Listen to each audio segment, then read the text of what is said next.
मैं अवतार सिंह बस्सियां रैकोट लुधियाना पंजाब भारत। साडे बजुर्गों की जिहड़ी जन्म भूमि आ धरती 470 ਚੱਕ टूटियां वाला तहसील समुंदरी ਜ਼ਿਲ੍ਹਾ लैलपुर ਹੁਣ फैसलाबाद। साडे जिहड़े बजुर्ग सी वो 1947 ਦੇ ਵਿੱਚ ਜਦੋਂ देश की वंड होई आ उदों साडे पिंड नूं छड्ड के उदों जिहड़े काफलिਆਂ ਦੇ रूप ਦੇ ਵਿੱਚ मेरे दादा जी, मेरे ताया जी, मेरिया भूआ, मेरा बापू जी ਅਤੇ ਜਿਹੜਾ ਸਾਡਾ ਸਮੁੱਚਾ ਪਰਿਵਾਰ ਸੀ ਉਹ ਕਾਫਲੇ ਦੇ ਨਾਲ ਤੁਰ ਕੇ ਕਿਵੇਂ ਦੁੱਖ ਤਕਲੀਫਾਂ ਸਹਿ ਕੇ ਹਿੰਦੁਸਤਾਨ ਦੀ ਧਰਤੀ ਤੇ ਆਏ ਸੀ। ਅਤੇ ਮੇਰੇ ਦਾਦਾ ਜੀ ਤੋਂ ਮੈਂ ਪੁੱਛਿਆ ਵੀ ਜਦੋਂ ਆਏ ਆ ਉਦੋਂ ਬਹੁਤ ਹੀ ਦੁੱਖ ਤਕਲੀਫਾਂ ਹੋਈਆਂ, ਪਰ ਉਹਨਾਂ ਉਸ ਕਾਫਲੇ ਨੂੰ ਕਿਸੇ ਮੁਸਲਮਾਨ ਵੀਰ ਨੇ ਜਾਨੀ ਜਾਂ ਮਾਨੀ ਨੁਕਸਾਨ ਨਹੀਂ ਕੀਤਾ। ਪਰ ਜਦੋਂ ਨਹਿਰ ਦੀ ਪਟੜੀ ਦੇ ਉੱਤੇ ਤੁਰ ਕੇ ਆ ਰਹੇ ਸੀ ਤਾਂ ਜਿਹੜੀਆਂ ਲਾਸ਼ਾਂ ਜਾ ਰਹੀਆਂ ਸੀ ਵਿੱਚ ਪਾਣੀ ਦੇ, ਹਿੰਦੁਸਤਾਨ ਵਾਲੇ ਪਾਸਿਓਂ ਜਿਹੜੀ ਕਟਾ ਵੱਢੀ ਹੋਈ ਸੀ ਹਿੰਦੂ ਮੁਸਲਿਮ ਸਿੱਖ ਭਰਾਵਾਂ ਦੀ, ਜਿਹੜੀ ਕਿ ਬਹੁਤ ਵੱਡੀ ਤਰਾਸਦੀ ਸੀ ਉਸ ਟਾਈਮ ਦੀ, ਉਹਦੇ ਨਾਲ ਜਦੋਂ ਪਾਣੀ ਪੀਂਦੇ ਸੀ ਨਹਿਰ ਦੇ ਵਿੱਚੋਂ ਉਹਦੇ ਨਾਲ ਜਿਹੜਾ ਹੈਜਾ ਫੈਲ ਗਿਆ, ਜਿਹਦੇ ਨਾਲ ਬਹੁਤ ਵੱਡਾ ਜਿਹੜਾ ਕਾਫਲਿਆਂ ਦਾ ਜਿਹੜਾ ਉੱਧਰੋਂ ਆ ਰਿਹਾ ਸੀ ਲੈਲਪੁਰ ਤੋਂ, ਉਹਦਾ ਬਹੁਤ ਹੀ ਵੱਡਾ ਜਿਹੜਾ ਜਾਨੀ ਨੁਕਸਾਨ ਹੋਇਆ ਸੀ। ਸਾਡੇ ਪਰਿਵਾਰ ਦੇ ਵਿੱਚੋਂ ਤਾਂ ਕਿਸੇ ਦਾ ਨਹੀਂ ਹੋਇਆ, ਪਰ ਸਾਡੇ ਜਿਹੜੇ ਆਸੇ-ਪਾਸੇ ਦੇ ਹੋਰ ਲੋਕ ਸੀ, ਸਾਡੇ ਰਿਸ਼ਤੇਦਾਰ ਸੀ, ਉਹਨਾਂ ਦੇ ਵਿੱਚੋਂ 5-7 ਬੰਦੇ ਜਿਹੜੇ ਸਾਡੇ ਉਸ ਪਰਿਵਾਰ ਦੇ ਵਿੱਚੋਂ ਉਸ ਹੈਜੇ ਦੀ ਬਿਮਾਰੀ ਨਾਲ ਮਰ ਗਏ ਸੀ। ਸਾਡੇ ਬਜ਼ੁਰਗ ਦੱਸਦੇ ਹੁੰਦੇ ਸੀ ਜਦੋਂ ਇਹ ਗੱਲਾਂ, ਤਾਂ ਉਦੋਂ ਉਹਨਾਂ ਦੇ ਜਿਹੜਾ ਸੁਭਾਵਿਕ ਅੱਖਾਂ ਦੇ ਵਿੱਚੋਂ ਹੰਝੂ ਆ ਜਾਂਦੇ ਸੀ, ਕਿਉਂਕਿ ਜਦੋਂ ਮਾੜਾ ਜਿਹੜਾ ਬਹੁਤ ਟਾਈਮਸ ਦੇਖਿਆ ਸੀ। ਜਦੋਂ ਕਿਸੇ ਨੇ ਘਰ ਛੱਡਣਾ ਹੁੰਦਾ ਉਹ ਬਹੁਤ ਹੀ ਵੱਡੀ ਗੱਲ ਹੁੰਦੀ ਹੈ ਜੀ। ਬਹੁਤ ਹੀ ਦੇਸ਼ ਆਜ਼ਾਦ ਹੋਏ ਨੇ, ਪਰ ਜਿਹੜੀ ਇਹ ਦੋਨਾਂ ਪੰਜਾਬਾਂ ਦੀ ਵੰਡ ਹੋਈ ਆ, ਆਪਣੇ ਬਸੋਂ ਦੀ ਜਿਹੜੀ ਵੰਡ ਹੋਈ ਆ, ਇਹ ਬਹੁਤ ਮਾੜੀ ਘਟਨਾ ਸੀ ਜੀ। ਇਹ ਨਹੀਂ ਹੋਣੀ ਚਾਹੀਦੀ ਸੀ, ਕਿਉਂਕਿ ਉਹਦੇ ਨਾਲ ਜਿਹੜਾ ਦੋਨੇ ਹੀ ਪਾਸੇ ਦੇ ਪੰਜਾਬ ਸੀ, ਚਾਹੇ ਹਿੰਦੂ ਸੀ, ਮੁਸਲਿਮ ਸੀ, ਸਿੱਖ ਸੀ, ਉਹਨਾਂ ਦਾ ਜਿਹੜਾ ਬਹੁਤ ਵੱਡਾ ਜਿਹੜਾ ਜਾਨੀ ਤੇ ਮਾਲੀ ਨੁਕਸਾਨ ਹੋਇਆ, ਜਿਹਦੇ ਨਾਲ ਜਿਹੜੇ ਪਰਿਵਾਰ ਇੱਧਰੋਂ ਗਏ ਉਹਨਾਂ ਦਾ ਹੁਣ ਤੱਕ ਉੱਥੇ, ਅਤੇ ਜਿਹੜੇ ਉੱਧਰੋਂ ਇੱਧਰ ਆਏ ਉਹਨਾਂ ਦੇ ਹੁਣ ਤੱਕ ਪੈਰ ਨਹੀਂ ਲੱਗੇ। ਕਿਉਂਕਿ ਜਦੋਂ ਬਣਿਆ ਬਣਾਇਆ ਘਰ ਛੱਡ ਕੇ ਆਉਣਾ ਹੁੰਦਾ, ਉਦੋਂ ਜਦੋਂ ਨਵੇਂ ਥਾਂ ਜਾ ਕੇ ਰਹਿਣਾ ਹੁੰਦਾ, ਉਹ ਬਹੁਤ ਵੱਡਾ ਹੁੰਦਾ। ਸਾਡਾ ਜਿਹੜਾ ਪਰਿਵਾਰ ਸੀ, ਮੇਰੀ ਦਾਦੀ ਜੀ ਅਤੇ ਮੇਰੇ ਦਾਦਾ ਜੀ ਬਹੁਤ ਸਿਆਣੇ ਸੀ, ਉਹਨਾਂ ਨੇ ਉਸ ਸਮੇਂ ਦਾ ਫੈਸਲਾ ਲੈ ਕੇ ਸਾਡੇ ਜਿਹੜੇ ਤਾਇਆ ਜੀ ਸੀ, ਬਾਪੂ ਜੀ ਸੀ, ਭੂਆ ਜੀ ਸੀਗੀਆਂ ਅਤੇ ਸਾਡਾ ਪਰਿਵਾਰ ਸੀ, ਉਹਨਾਂ ਨੂੰ ਮੇਰੀ ਦਾਦੀ ਜੀ ਨੇ ਆਪਦੇ ਪੇਕੇ ਪਿੰਡ ਬੱਸੀਆਂ ਵਿਖੇ ਸਥਾਪਿਤ ਕਰਕੇ ਸਾਨੂੰ ਇੱਥੇ ਹੀ ਪੱਕੇ ਤੌਰ 'ਤੇ ਰਹਿਣ ਲਾ ਦਿੱਤਾ। ਕਿਉਂਕਿ ਸਾਡਾ ਪਿਛੋਕੜ ਦਾ ਪੁਰਾਣਾ ਪਿੰਡ ਆ, ਉਹ ਜ਼ਿਲ੍ਹਾ ਬਠਿੰਡਾ ਦੇ ਵਿੱਚ ਪਿੰਡ ਜੇਠੂ ਕੇ ਆ। ਗਲੇ ਗਲੇ ਨਾਲ ਅਥੇਰੂ ਸੁੱਟਦਾ ਏ, ਦਿਲ ਪਾਗਲ ਨੂੰ ਸਮਝਾਵਾਂ ਕੀ, ਤੇਰੇ ਆਉਣ ਦਾ ਰੋਜ਼ ਪੁੱਛਦਾ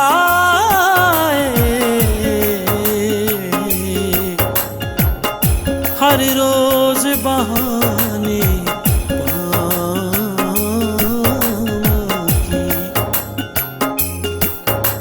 ओ हुण मेरी ते ओ मनदा नहीं, हुण मेरी ते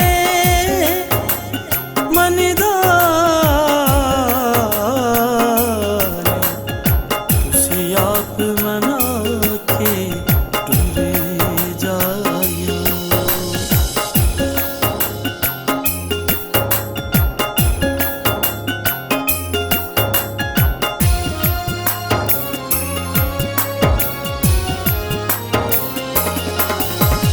याद मैनू आवे एक पिंड पंजाब दा, बड़ा याद मैनू आवे एक पिंड पंजाब दा, ओ पिंड मेरे बचपन दा, ओ पिंड मेरे बचपन दा, ओ ਪਿੰਡ ਮੇਰੇ ਬਾਪ ਦਾ ਬੜਾ ਯਾਦ ਮੈਨੂੰ ਆਵੇ, ਇੱਕ ਪਿੰਡ ਪੰਜਾਬ ਦਾ।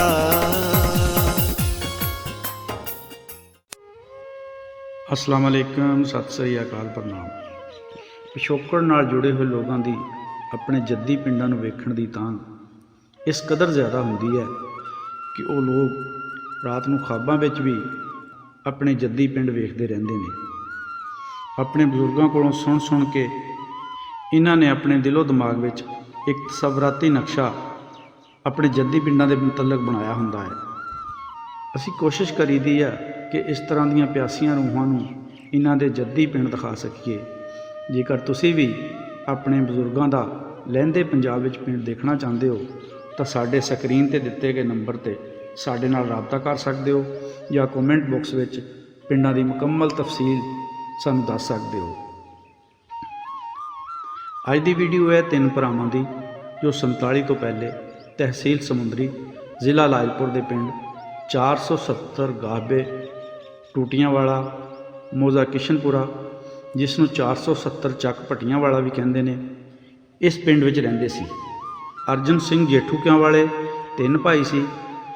ਦੂਜੇ ਭਾਈ ਦਾ ਨਾਮ ਮਹਿਰ ਸਿੰਘ ਸੀ ਅਤੇ ਤੀਜੇ ਭਾਈ ਦਾ ਨਾਮ ਸੁਰਜਨ ਸਿੰਘ ਸੀ। ਸੁਰਜਨ ਸਿੰਘ ਜੋ ਕਿ ਆਜ਼ਾਦੀ ਖਿਲਾੜੀ ਸੀ, ਉਹਨਾਂ ਦਾ ਇੱਕ ਹੀ ਬੇਟਾ ਸੀ ਦਰਸ਼ਨ ਸਿੰਘ, ਜਿਹੜਾ ਕਿ ਅਬਦੁੱਲਾਪੁਰ ਬਸਤੀ ਲੁਧਿਆਣਾ ਵਿੱਚ ਰਹਿੰਦੇ ਨੇ। ਅੱਗੋਂ ਦਰਸ਼ਨ ਸਿੰਘ ਦੇ ਦੋ ਬੇਟੇ ਲੱਕੀ ਔਰ ਪਰਮਜੀਤ ਸਿੰਘ। ਅਰਜਨ ਸਿੰਘ ਦੇ ਤਿੰਨ ਬੇਟੇ ਤੇ ਦੋ ਬੇਟੀਆਂ ਸੀ। ਜਾਗੀਰ ਸਿੰਘ, ਬਚਨ ਸਿੰਘ, ਇਹ ਦੋਨੋਂ ਪਾਕਿਸਤਾਨ ਵਿੱਚ ਹੀ ਪੈਦਾ ਹੋਏ ਸੀ। ਤੀਜੇ ਮੁੰਡੇ ਦਾ ਨਾਮ ਨਛੱਤਰ ਸਿੰਘ ਸੀ। ਬਚਨ ਸਿੰਘ ਦੇ ਅੱਗੋਂ ਇੱਕੋ ਹੀ ਮੁੰਡਾ ਸੀ, ਅਵਤਾਰ ਸਿੰਘ ਬਸੀਆਂ। ਅੱਗੋਂ ਅਵਤਾਰ ਸਿੰਘ ਬਸੀਆਂ ਦੇ ਦੋ ਮੁੰਡੇ ਸੀ, ਜਿਨ੍ਹਾਂ ਵਿੱਚੋਂ ਲਖਬੀਰ ਸਿੰਘ ਇੱਕ ਐਕਸੀਡੈਂਟ ਦੇ ਵਿੱਚ ਫੌਤ ਹੋ ਗਿਆ ਸੀ। ਛੋਟੇ ਬੇਟੇ ਦਾ ਨਾਮ ਜਸਵੀਰ ਸਿੰਘ ਹੈ। ਨਛੱਤਰ ਸਿੰਘ ਦੇ ਦੋ ਬੇਟੇ ਸੀ, ਰਣਜੀਤ ਸਿੰਘ ਅਤੇ ਗੁਰਮੀਤ ਸਿੰਘ। ਅਰਜਨ ਸਿੰਘ ਜੇਠੂਕਿਆਂ ਦੀਆਂ ਦੋ ਬੇਟੀਆਂ ਸੀ, ਜਿਨ੍ਹਾਂ ਦੀ ਪੈਦਾਇਸ਼ ਪਾਕਿਸਤਾਨ ਦੀ ਹੈ। ਵੱਡੀ ਦਾ ਨਾਮ ਮਹਿੰਦਰ ਕੌਰ ਤੇ ਛੋਟੀ ਦਾ ਨਾਮ ਸੁਰਜੀਤ ਕੌਰ ਬੁਰਜ ਹਰੀ ਸਿੰਘ। ਬਣ ਚੁੱਕੀ ਹੈ, ਪਹਿਲੇ ਕੱਚੀ ਸੀ ਜੀ, ਹੁਣ ਕਹਿੰਦੇ ਪਹਿਲੇ ਜਦੋਂ 47 ਚ ਲੋਕ ਆਏ ਨਾ ਉਦੋਂ ਕੱਚੀ ਤਮੀਰ ਕੀਤੀ ਸੀ। ਠੀਕ ਹੋ ਗਿਆ ਜੀ। ਇਹ ਜਿਹੜੀ ਜਗ੍ਹਾ ਹੈ, ਹਾਂਜੀ ਇਹ ਇੱਥੇ ਹੁੰਦਾ ਸੀ ਖੂਹ।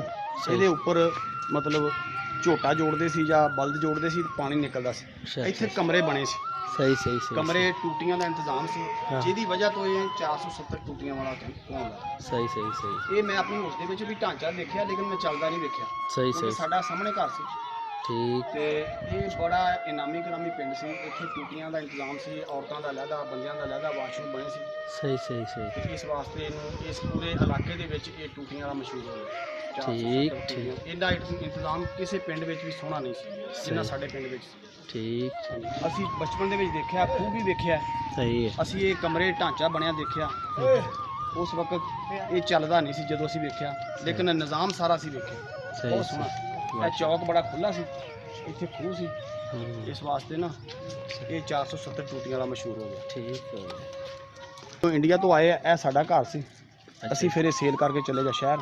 ਠੀਕ, ਅੱਛਾ ਇਹ ਤੁਹਾਡਾ ਘਰ ਸੀ। ਇਹ ਨੁੱਕਰ ਜਿਹੜੀ ਨਾ ਇਹ ਚੌਕ ਦੇ ਵਿੱਚ, ਇਹ ਸਾਡੇ ਮੇਰੇ ਦਾਦਾ ਜੀ ਦਾ ਘਰ ਸੀ। ਸਹੀ ਤੇ ਹੈ। ਉਹਨਾਂ ਨੇ ਪੱਕੇ ਮਕਾਨ ਪਾਏ ਸੀ। ਹਮ, ਸਭ ਤੋਂ ਪਹਿਲੇ ਜਦੋਂ 40 ਰੁਪਏ 1000 ਇੱਟ ਮਿਲਦੀ ਸੀ ਤਾਂਦਰੇ ਤੋਂ ਲਿਆ ਕੇ, ਸਹੀ ਸਹੀ ਤੇ ਇਹ ਫਿਰ ਅਸੀਂ ਕਿਉਂਕਿ ਇੱਥੇ ਰਹਿ ਨਹੀਂ ਸ਼ੁਰੂ ਤੋਂ, ਅਸੀਂ ਸ਼ਹਿਰ ਹੀ ਰਹਿੰਦੇ ਸੀ, ਸਾਡੀ ਜ਼ਮੀਨ ਵੀ ਸ਼ਹਿਰ ਦੇ ਨਾਲ ਹੈ, ਸਹੀ ਤੇ ਇਹ ਫਿਰ ਸੇਲ ਕਰਕੇ ਚਲੇ ਗਏ ਸੀ। ਇਸ ਠੀਕ। ਵਾਸਤੇ ਇਸ ਚੌਕ ਦਾ ਜ਼ਿਆਦਾ ਮੈਨੂੰ ਪਤਾ। ਠੀਕ ਠੀਕ ਠੀਕ ਇਸ ਤੋਂ ਇਲਾਵਾ 470 ਗਾਹਬੇ ਟੂਟੀਆਂ ਵਾਲਾ ਵਿੱਚ ਸ਼ੇਰਾਂ ਵਾਲੇ ਸਰਦਾਰ ਵੀ ਰਹਿੰਦੇ ਸੀ।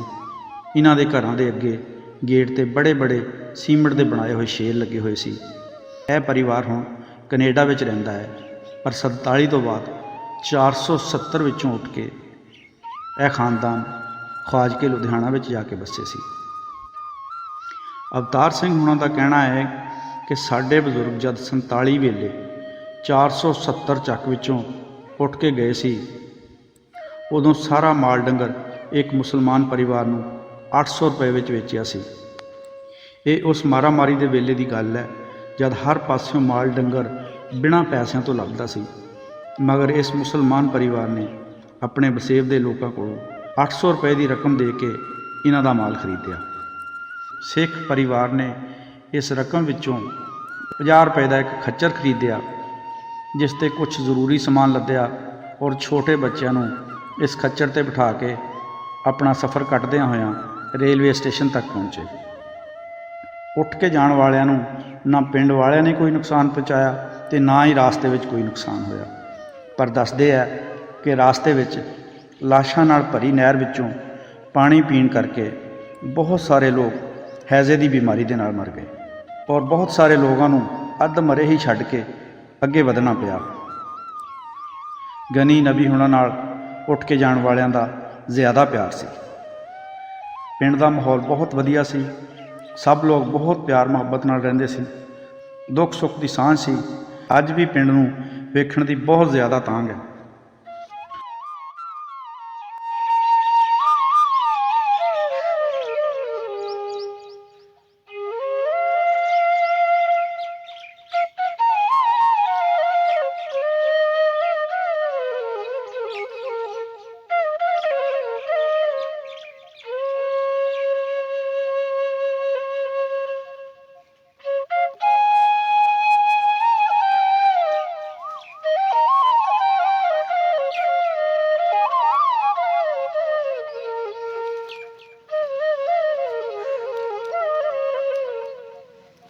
ਹੁਣ ਗੱਲ ਕਰਦੇ ਹਾਂ ਚੱਕ ਨੰਬਰ 470 ਗਾਬੇ ਟੂਟੀਆਂ ਵਾਲਾ ਮੌਜ਼ਾ ਕਿਸ਼ਨਪੁਰਾ ਦੀ, ਜੋ ਕਿ ਤਹਿਸੀਲ ਸਮੁੰਦਰੀ ਜ਼ਿਲ੍ਹਾ ਲਾਇਲਪੁਰ ਵਿੱਚ ਆਉਂਦਾ ਹੈ। ਪਿੰਡ ਦੀ ਆਬਾਦੀ ਲਗਭਗ 12,000 ਦੇ ਕਰੀਬ ਹੈ। 82 ਮੁਰੱਬਾ ਰਕਬਾ ਹੈ ਇਸ ਪਿੰਡ ਦਾ। 7,000 ਤੋਂ ਉੱਪਰ ਵੋਟ ਹੈ। ਜ਼ਿਆਦਾ ਤਾਦਾਦ ਵਿੱਚ ਜੱਟ ਬਰਾਦਰੀ ਦੇ ਲੋਕ ਰਹਿੰਦੇ ਨੇ। ਇਸ ਤੋਂ ਬਾਅਦ ਗੁੱਜਰ, ਫਿਰ ਭੱਟੀ, ਰਾਜਪੂਤ, ਅਰਾਈ। ਇਸ ਤੋਂ ਇਲਾਵਾ ਗੈਰ ਕਾਸ਼ਤਕਾਰ ਬਰਾਦਰੀਆਂ ਵੀ ਇਸ ਪਿੰਡ ਵਿੱਚ ਰਹਿੰਦੀਆਂ ਨੇ। ਇੱਕ ਨੰਬਰਦਾਰੀ ਗੁੱਜਰ ਬਰਾਦਰੀ ਦੇ ਕੋਲ ਹੈ ਅਤੇ ਦੂਸਰੀ ਨੰਬਰਦਾਰੀ ਰਾਜਪੂਤ ਭੱਟੀ ਬਰਾਦਰੀ ਦੇ ਕੋਲ ਹੈ।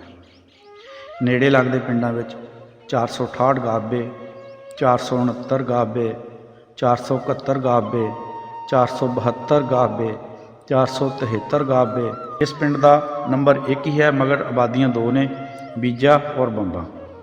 474 ਵੀ ਇਸ ਪਿੰਡ ਦੇ ਬਿਲਕੁਲ ਨੇੜੇ ਲੱਗਦਾ ਪਿੰਡ ਹੈ ਜੀ। ਸਮੁੰਦਰੀ ਤੋਂ ਕੋਈ 3 ਕਿਲੋਮੀਟਰ ਦੇ ਫਾਸਲੇ 'ਤੇ ਵਸੇ ਹੋਏ ਇਸ ਪਿੰਡ ਵਿੱਚ ਲੜਕੇ ਔਰ ਲੜਕੀਆਂ ਦੇ 2 ਗੌਰਮੈਂਟ ਸਕੂਲ ਵੀ ਨੇ। ਇਹ ਪਿੰਡ ਕਿਸੇ ਵਕਤ ਆਪਣੀ ਖੂਬਸੂਰਤੀ ਦੀ ਵਜ੍ਹਾ ਤੋਂ ਇੱਕ ਇਨਾਮੀ ਪਿੰਡ ਗਿਣਿਆ ਜਾਂਦਾ ਸੀ। ਇਸ ਪਿੰਡ ਨੂੰ ਫੌਜੀਆਂ ਦਾ ਪਿੰਡ ਵੀ ਕਿਹਾ ਜਾਂਦਾ ਹੈ, ਕਿਉਂਕਿ ਰਿਟਾਇਰਡ ਫੌਜੀਆਂ ਨੂੰ ਜ਼ਮੀਨਾਂ ਇੱਧਰ ਮਿਲਿਆ ਕਰਦੀਆਂ ਸੀ। ਪੂਰਾ ਪਿੰਡ ਬਹੁਤ ਪਿਆਰ ਮੁਹੱਬਤ ਅਤੇ ਪੁਰਅਮਨ ਤਰੀਕੇ ਨਾਲ ਰਹਿੰਦਾ ਹੈ। ਇੱਕ ਦੂਜੇ ਦੇ ਦੁੱਖ ਸੁੱਖ ਵਿੱਚ ਸਾਰੀਆਂ ਬਰਾਦਰੀਆਂ ਦੇ ਲੋਕ ਇਕਮੁੱਠ ਹੋ ਜਾਂਦੇ ਨੇ। ਇਸ ਪਿੰਡ ਦੀ ਕਬੱਡੀ ਦੀ ਬਹੁਤ ਜ਼ਬਰਦਸਤ ਟੀਮ ਹੈ। ਮਸ਼ਹੂਰ ਕੋਚ ਨਿੱਕਾ ਚਿਸ਼ਤੀ ਵੀ ਇਸੇ ਪਿੰਡ ਨਾਲ ਤਾਲੁਕ ਰੱਖਦਾ ਹੈ। ਇੱਕ ਪਿੰਡ ਪੰਜਾਬ ਦਾ ਚੈਨਲ ਦੀ ਟੀਮ ਪਹੁੰਚੀ ਸੀ ਚੱਕ ਨੰਬਰ 470 ਗਾਬੇ ਟੂਟੀਆਂ ਵਾਲੇ ਦੇ ਵਿੱਚ, ਜਿਹਦੀ ਅਸੀਂ ਵੀਡੀਓ ਬਣਾ ਕੇ ਤੁਹਾਨੂੰ ਪਿੰਡ ਵੀ ਦਿਖਾਇਆ। ਪਿੰਡ ਦੇ ਵਿੱਚ ਸਾਨੂੰ ਇਸ਼ਤਿਆਕ ਅਹਿਮਦ ਭੱਟੀ ਸਾਹਿਬ ਮਿਲੇ ਆ। ਇਹਨਾਂ ਕੋਲ ਪੁੱਛਦੇ ਹਾਂ ਕਿ ਇਹਨਾਂ ਦੇ ਬਜ਼ੁਰਗਾਂ ਨੇ ਜਿਨ੍ਹਾਂ ਇੱਥੇ ਸਿੱਖਾਂ ਦੇ ਬਾਰੇ ਸੁਣਿਆ ਸੀ, ਜਿਹੜੇ ਇੱਥੇ ਪਿੰਡ 'ਚ ਰਹਿੰਦੇ ਗਏ ਸੀ, ਉਹਨਾਂ ਦੀ ਕੋਈ ਗੱਲਬਾਤ ਆਪਾਂ ਇਹਨਾਂ ਨਾਲ ਕਰਦੇ।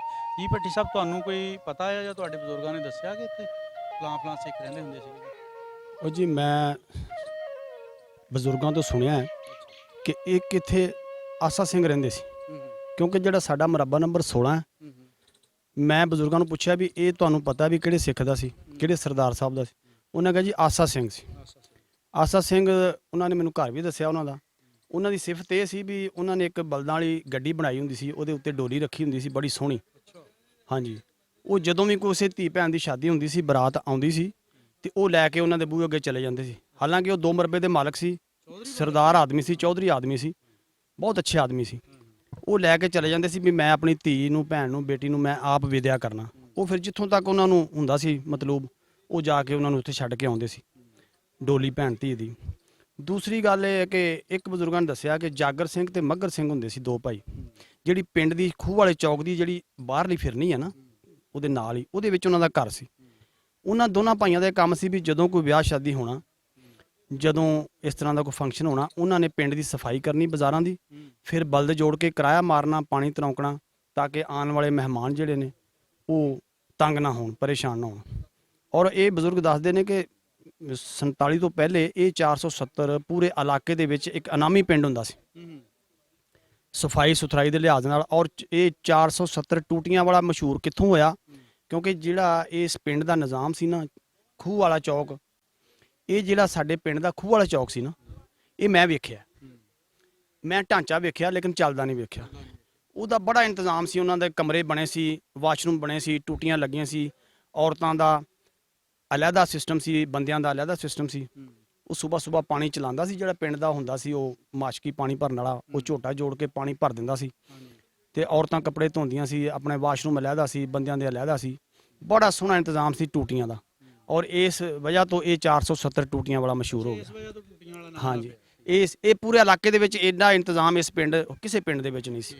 ਕਿਉਂਕਿ ਮੈਂ ਇੱਕ ਦੋ ਤਾਂ ਨੇਮ ਪਲੇਟ ਮੈਂ ਆਪ ਵੀ ਪੜ੍ਹੀ ਨਾ, ਮੈਂ ਹੁਣ ਭਾਈ ਉਹਨਾਂ ਨੂੰ ਵਿਖਾ ਕੇ ਵੀ ਲਿਆਇਆ। ਉਹ ਹੀਰਾ ਸਿੰਘ ਹਵਾਲਦਾਰ, ਹਾਂ, ਆ ਥੋੜਾ ਚਿਰ ਪਹਿਲੇ ਨਾ ਉਹਨਾਂ ਨੇ ਦੁਬਾਰਾ ਤਮੀਰ ਕਰਾਈ ਆ। ਉਹ ਮਕਾਨ ਬਹੁਤ ਜ਼ਿਆਦਾ ਨੀਵੇਂ ਹੋ ਗਿਆ ਸੀ। ਉਹਨਾਂ ਦਾ ਇੱਕ ਪੋਤਰਾ ਆਇਆ ਸੀ ਕੋਈ 6-7 ਸਾਲ ਪਹਿਲੇ, ਹੀਰਾ ਸਿੰਘ ਦਾ ਪੋਤਰਾ ਆਇਆ ਸੀ ਤੇ 2-3 ਮਿੰਟ ਦੀ ਮੇਰੀ ਉਹਨਾਂ ਨਾਲ ਮੁਲਾਕਾਤ ਹੋਈ ਸ਼ਹਿਰ ਬਾਜ਼ਾਰ ਦੇ ਵਿੱਚ। ਉਹ ਉਤਰੇ ਆ, ਸਾਡੇ ਰਕਸ਼ੇ ਤੇ ਬੈਠੇ ਆ, ਟਾਂਗੇ ਤੇ ਸਾਡੇ ਚੱਕ ਦੇ ਤੇ ਮੈਂ ਵੀ ਜਾ ਰਿਹਾ ਸੀ। ਮੈਂ ਉਹਨਾਂ ਨਾਲ ਸਲਾਮ ਦੁਆ ਲਈ ਆ। ਉਹ ਕੋਈ ਜਲੰਧਰ ਦੇ ਨੇੜੇ, ਮੇਰੇ ਖਿਆਲ ਸ਼ਾਇਦ ਨਕੋਦਰ ਤੋਂ ਸੀ, ਕੋਈ ਉਹਨਾਂ ਦਾ ਬੈਕਰੀ ਦਾ ਕੰਮ ਸੀ। ਤੇ ਉਹ ਫਿਰ ਆਏ ਇੱਥੇ ਪਿੰਡ। ਇੱਥੇ ਇੱਕ ਸਾਡੇ ਬਜ਼ੁਰਗ ਸੀ ਮਲਕ, ਤੇਲੀ ਬਰਾਦਰੀ ਨਾਲ ਉਹਨਾਂ ਦਾ ਹੈ ਸੀ, ਮਲਕ ਸਾਹਿਬ ਬਾਬਾ ਅਫਲਾਤੂਨ। ਉਹਨਾਂ ਨੂੰ ਫਿਰ ਉਹ ਮਿਲੇ, ਉਹਨਾਂ ਨੇ ਫਿਰ ਦੱਸਿਆ ਉਹਨਾਂ ਪੂਰੇ ਪਿੰਡ ਦਾ ਵਿਜ਼ਿਟ ਕੀਤਾ। ਹਾਂਜੀ, ਤੇ ਉਹ ਵੇਖ ਕੇ ਗਿਆ ਸੀ। ਉਸ ਤੋਂ ਬਾਅਦ ਇਲਾਵਾ ਤੁਹਾਨੂੰ ਜਿਹੜੇ ਮੈਂ ਦੱਸੇ ਨੇ, ਜਾਗਰ ਸਿੰਘ, ਮੱਗਰ ਸਿੰਘ, 2 ਭਾਈ ਸੀ, ਅੱਛਾ ਉਹਨਾਂ ਦਾ ਕੰਮ ਸੀ। ਤੇ ਇਸੇ ਤਰ੍ਹਾਂ ਹੀ ਆਸਾ ਸਿੰਘ ਹੁੰਦੇ ਸੀ ਬਜ਼ੁਰਗ, ਪਤਾ ਨਹੀਂ ਹੁਣ, ਹਾਂਜੀ, ਉਹ ਹੁਣ ਉਹਨਾਂ ਦੇ ਕੋਈ ਪੋਤਰੇ ਹੋਣਗੇ ਜਾਂ ਉਹਨਾਂ ਦੇ ਬੇਟੇ ਕੋਈ ਹੋ ਸਕਦਾ ਜ਼ਿੰਦਾ ਹੋਣ ਜਾਂ ਉਹਨਾਂ ਦੇ ਪੋਤਰੇ। ਇਹ ਮੈਂ ਤਾਂ ਬਜ਼ੁਰਗਾਂ ਤੋਂ ਸੁਣਿਆ, ਕਿਉਂਕਿ ਮੇਰੀ ਤਾਂ ਪੈਦਾਇਸ਼ ਬਹੁਤ ਬਾਅਦ ਦੀ ਹੈ, ਲੇਕਿਨ ਮੈਨੂੰ ਮੁਹੱਬਤ ਠਰਕ ਇੰਨਾ ਉਹਨਾਂ ਬਜ਼ੁਰਗਾਂ ਦੇ ਨਾਲ, ਚੰਗੇ ਲੋਕਾਂ ਦੇ ਨਾਲ, ਕਿ ਮੇਰੀ ਹੁਣ ਵੀ ਦੋਸਤੀ ਜ਼ਿਆਦਾ ਬਾਬਿਆਂ ਨਾਲ ਹੀ ਹੈ। ਮੈਂ ਹੁਣ ਵੀ ਬਾਬਿਆਂ ਕੋਲ ਹੀ ਬਹਿਨਾ ਵਾਂ। ਮੋਟਰਸਾਈਕਲ ਦੇ ਪਿੱਛੇ ਆਪਣੇ ਦੇ ਕਿਸੇ ਬਜ਼ੁਰਗ ਨੂੰ, ਬਾਬੇ ਨੂੰ ਬਿਠਾ ਕੇ ਮੈਂ ਫਖਰ ਮਹਿਸੂਸ ਕਰਦਾ। ਮੈਂ ਮਾੜੇ ਬੰਦੇ ਦੇ ਨਾਲ ਨਹੀਂ ਟੁਰਦਾ। ਜਿਹੜਾ ਮਾੜੇ ਤੋਂ ਮੁਰਾਦ ਇਹ ਨਹੀਂ ਵੀ ਕੋਈ ਗਰੀਬ, ਮੈਂ ਗਰੀਬ ਦੇ ਨਾਲ, ਮਾੜੀ ਸੋਚ ਵਾਲੇ ਬੰਦੇ ਤੋਂ, ਮਿਸਾਲ ਕਿਸੇ ਨਸ਼ਈ ਦੇ ਨਾਲ ਜਾਂ ਕੋਈ ਗਲਤ ਡਕੈਤ ਚੋਰ ਦੇ ਨਾਲ ਨਹੀਂ। ਹਾਂ, ਮਾੜਾ ਹੋਏਗਾ ਵੈਸੇ, ਲੇਕਿਨ ਅੱਛਾ ਬੰਦਾ, ਮੈਂ ਉਹਦੀ ਹੈਲਪ ਕਰਨਾ ਔਰ ਉਹਦੇ ਨਾਲ ਹੀ ਮੈਂ ਟੁਰਨਾ। ਬਹੁਤ ਵਧੀਆ ਗੱਲਬਾਤ ਕੀਤੀ ਹੈ ਜੀ। ਆਸਾ ਸਿੰਘ ਉਹਨਾਂ ਦੀ ਗਵਾਹੀ ਵੀ ਮਿਲ ਗਈ। ਅਗਰ ਉਹਨਾਂ ਦੀ ਕੋਈ ਔਲਾਦ ਵਿੱਚੋਂ ਬੰਦਾ ਵੀਡੀਓ ਦੇਖਦਾ ਹੋਇਆ ਤੇ ਉਹ ਉਹਨਾਂ ਨੂੰ ਫਖਰ ਮਹਿਸੂਸ ਕਰਨਾ ਚਾਹੀਦਾ ਕਿ ਉਹਨਾਂ ਦੇ ਜਿਹੜੇ ਬਾਪ ਦਾਦਾ ਸੀ, ਉਹਨਾਂ ਦੇ ਆਬਾਓ ਅਜਦਾਦ, ਉਹ ਆਪਣੇ ਇਲਾਕੇ 'ਚ ਚੌਧਰੀ ਹੋਣ ਦੇ ਬਾਵਜੂਦ ਵੀ ਕਿੰਨਾ ਵਧੀਆ ਕੰਮ ਕਰਦੇ ਸੀ, ਕਿੰਨਾ ਗਰੀਬਾਂ ਦੇ ਕੰਮ ਆਉਂਦੇ ਹੁੰਦੇ ਸੀ। ਜਿਹੜੀ ਆਸਾ ਸਿੰਘ ਦੀ ਜ਼ਮੀਨ ਸੀ ਨਾ, ਉਹ ਇਸ ਟਾਈਮ ਸਾਡੇ ਕੋਲ ਹੈ, ਮਰਬਾ ਨੰਬਰ 16, ਬਿਲਕੁਲ ਉਹ ਸਮੁੰਦਰੀ ਸ਼ਹਿਰ ਦੇ ਨਾਲ ਆ ਗਏ। ਆਲੇ ਦੁਆਲੇ ਕਲੋਨੀਆਂ ਬਣ ਗਈਆਂ ਬਹੁਤ ਵਧੀਆ ਮਾਸ਼ਾਅੱਲਾ। ਅਸੀਂ ਆਪਣੇ ਉਸ ਡੇਰੇ ਤੇ ਉੱਤੇ ਸਾਡੀ ਰਿਹਾਇਸ਼ ਵੀ ਰਹੀ, ਅਸੀਂ ਜੰਮੇ ਪਲੇ ਵੀ ਉੱਥੇ ਹੀ ਆ। ਉਹ ਮੈਂ ਫਿਰ ਬਜ਼ੁਰਗਾਂ ਨੂੰ ਇੱਕ ਦਿਨ ਪੁੱਛਿਆ ਸੀ, ਮੈਂ ਕਿਹਾ ਇਹ ਜ਼ਮੀਨ, ਉਹਨਾਂ ਕਿਹਾ ਜੀ ਆਸਾ ਸਿੰਘ ਦੀ ਸੀ।